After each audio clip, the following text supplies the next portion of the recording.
Hi, I'm Matt from Former Thieves, and you're watching Seen But Not Heard podcast. Hey there, you're watching another Seen But Not Heard podcast. I'm Phil. We're here at the Bottom Lounge in Chicago, and joining me is Matt Schmitz from Former Thieves. How are you, Matt? I'm great. How are you? Good. It's good to see you again. Now, Former Thieves, all the guys in this band, you're all from Iowa, right? Yep. Not exactly a state that has a reputation for producing a lot of art or music or culture. What was it like growing up in Iowa, and what's the music scene like there? Can you maybe enlighten us on maybe what most people are not aware of? Yeah. We grew up there, and there's a really good scene there right now. And there's actually like a pretty fruitful place. I mean, we have Slipknot, That's true. Which people may laugh at, but we think is awesome. It's very cool. They're from there. Modern Life is War is from there. Mm-hmm. There's a band called Aggress that was from there. They just broke up, unfortunately. Mm-hmm. The band Expire, most of them were from Iowa as well.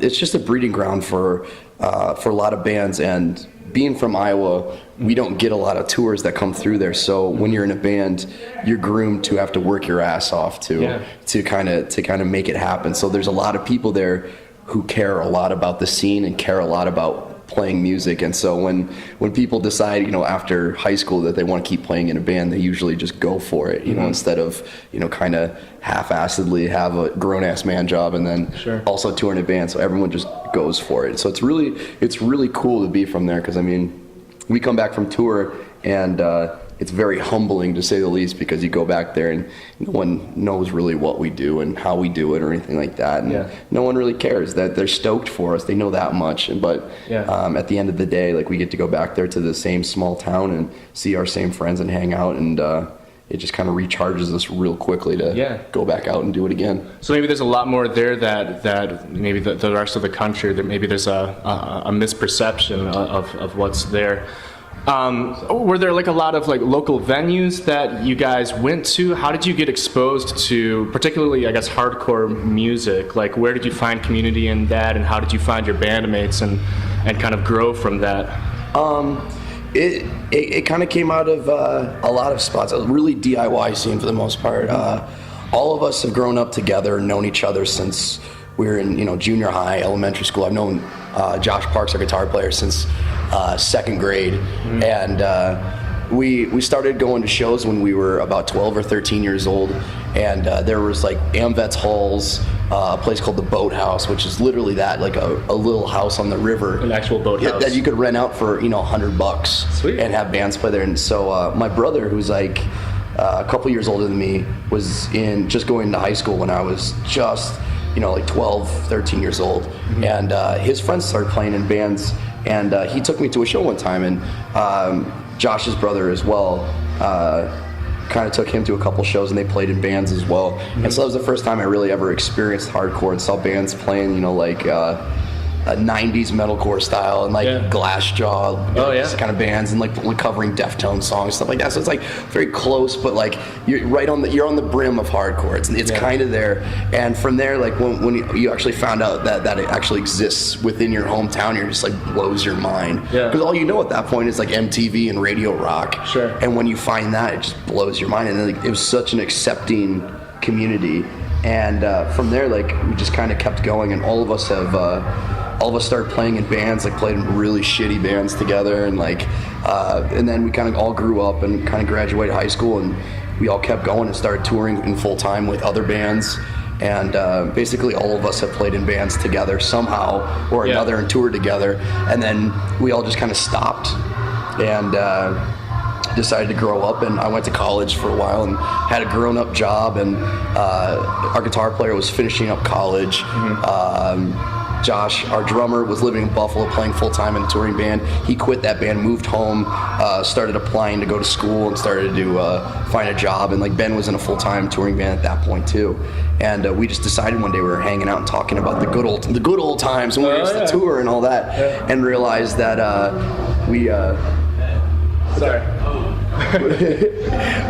and we realized that we missed that a lot. And so we started this band, and we started this band under the pretense that we really wanted to play music that we liked, and that it was all like the hardest working people in all these bands that we all played with, and that just kind of went from there, and it just kind of snowballed since. So. That's awesome. Yeah.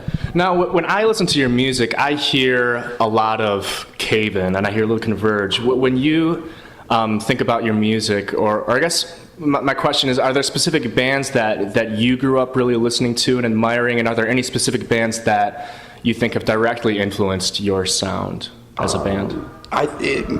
It's going to differ person to person in any scenario like that, but that is cool that you said Cave In and that you said Converge. Like, that's definitely, we knew which direction we kind of wanted to go. We wanted it to be kind of a straightforward, more like loud rock punky sounding band, but still have really interesting time signatures and kind of really kind of get interesting in the rhythm aspect of it, and make sure that bass and drums were together 110%, right. And then the guitar was off kind of doing its own thing, creating a melody, and then vocals were going to be very abrasive over top of it. And like our songs aren't very vocal heavy, if you notice. It's more musical than it is vocal heavy. So we knew that from the get-go when we were talking about, so we compared it to bands like Breather, Resist, Hope Conspiracy, Bars, Cave In, like you said. At that point in time, Breathe the Resist was done and Young Widows was playing again. We were really getting into that. Older Converge records, Cursed, any stuff like that was just kind of like a downbeat, kind of darker style hardcore. We wanted to do that, but then build on top of it and kind of create more of an atmosphere. And since like that's kind of where it's started at, and then it's kind of built then, and there's 1,000,001 bands that have influenced us more since the beginning of this band, and that list could go on and on and on and on, you know? Yeah. For sure. Now, the last time I saw you was earlier this year. You played with, or you were touring with La Dispute and Defeater and Native. And I don't know if you've noticed in the music video that Make Do and Men just put out for Transparent Seas, the poster from that tour is featured in that video. Could you maybe talk about maybe what something like that means to you, or what it means to be able to develop relationships or get recognition by playing with bands and touring and everything like that? It's I saw that. I saw the day they posted it. And of course, you know, they don't tell anyone that they do it. And I saw it the day they posted. I was watching the video and I was like, cartoons, that's crazy. Yeah. And then like I saw that part and I was like, oh, that's us. Holy shit. It's a really cool feeling. I think everyone's in a very interesting spot right now in the bands. We've all. This is a really interesting time in music. We all played in bands, and just a year and a half ago, we were all touring and playing in basements. Everybody knew everybody. Like we met Make Do and Mend at the end of our first tour. They shot us an email and we're like, hey, we're on tour right now. Anyway, you can help us out with a show. And I was like, that's the day we get back from tour. You can jump on the show we're playing. And we met them from there, and they were doing the same exact thing. And like, we kind of really hit it off, and like it was awesome. We kind of went back and forth from there. Same thing. I mean, that's what happened with La Dispute. That's what happened with Native. It's just kind of meeting all these people and realizing that they're the most hard-working bands out there, and they're all doing it the same way you're doing it. Yeah. And at the same time, you kind of fall in love with their music and fall in love with them as people. Yeah. And since then, now a couple of years have gone by, and all these bands are still going and just kind of climbing, and it's so exciting. It's so cool to watch your friends do really cool things. Yeah. And La Dispute just got on Billboard. Like, that's insane. Yeah. Like that's something that's so far out there and such a strange idea, that like this band that we were hanging out with and playing shows to 20 or 30 kids in a basement about a year and a half ago are now playing to hundreds, thousands of kids every single night, and selling thousands of records and going all across the world to play, and it's cool. Yeah. It's a really nice feeling, and the coolest part is just knowing that there's that camaraderie is still there and it's not lost. Yeah. And all the fickleness of business, like music business and all that. So it's cool. And you guys are on a pretty stacked lineup right now for your tour with Chariot and Vanna and Listener and all these great bands. Yeah. How's the tour been so far? It's been really cool.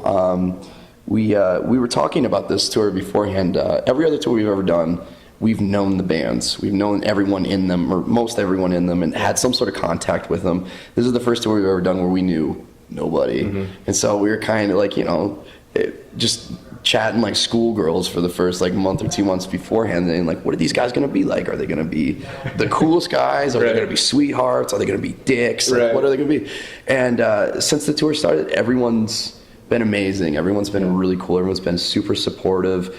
The bands are all really good. They all put on such a good show, and everyone's in it for the right reasons. And we've just made a lot of really good friends out of it so far. Any particular memorable moments along the tour? Anyone like pulling pranks on each other or anything? Like, what are you guys doing between stops? It's about to get interesting because we've all been on the East Coast for about 2 weeks. Like we've technically been on tour for a month now. Oh, wow. And we did the fest. And so we were out for about 2 weeks before we even got on this tour. So we've been out for about a month. So these guys, they're still a little fresh, and they've been out for about 2 weeks on this tour. And we've been on the East Coast now, like just left it, and so we're about to head west. So like longer drives, like the weather's gonna get warmer, everything like that. So everyone knows each other now. Everyone's real friendly. Right. So I think now's the time where all the crazy shit's gonna start happening. And we also have another band joining up with us in Colorado that we're actually. Us and Vanna are really good friends with too, so it's Hijinks is gonna hit an all-time maximum real soon. So I'm stoked. It should be cool. You guys were you were just in Grand Rapids last night, right? That is my hometown. I'm very fond of the city. I hope that they treated you with great hospitality. One of the funnest shows of tour. Actually, kids. We played Bloodfest back in May on the La Dispute tour, and Chariot was on that as well, and I caught 2 songs, I think, and I've never seen kids try and hurt each other in the most happy fashion ever. Just everyone is just violent, just insane. Like, it blew my mind. I watched 2 songs. I was like, I can't watch this anymore. I have to keep going. So I moved. It's like on. A war zone. Yeah. And last night was the same thing, except in such like a much smaller venue, and just kids just smiles on their face, just killing each other, and it was awesome. It was a really good show. That's awesome. I hope that we can bring as much energy for tonight's show as well. That'd be great. I'd love that. Yeah, awesome. Well, do you guys have any more plans for after this tour? Anything that we can look forward to from Former Thieves in the future? This tour takes us up until December 21st, and then we're home for the rest of the year, which is a grand total of about a week.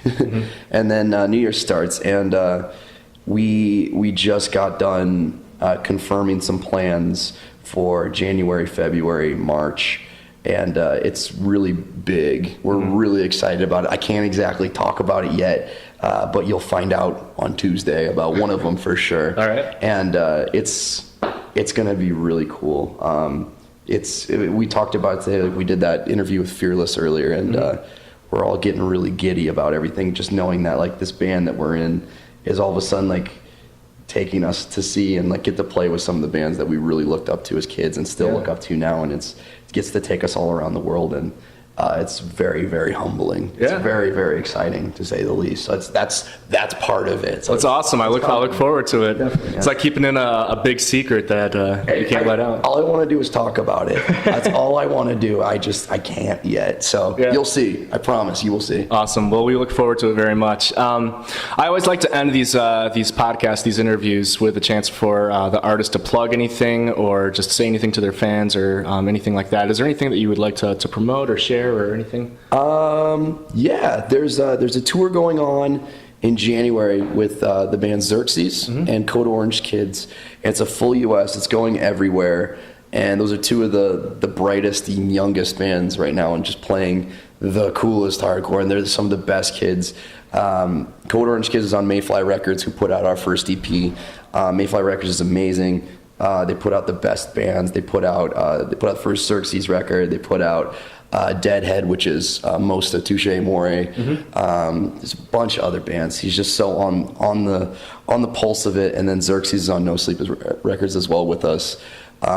Check out that tour. Do yourself a favor. Like, both those bands are just going to be huge in a year, and it's going to be great. Very cool. Well, I look forward to seeing you guys perform tonight, and definitely wish you the best along the way. Thanks, Bill. All right. Thanks so much, you guys, for watching another Seen But Not Heard podcast. We'll hopefully have another episode coming to you soon.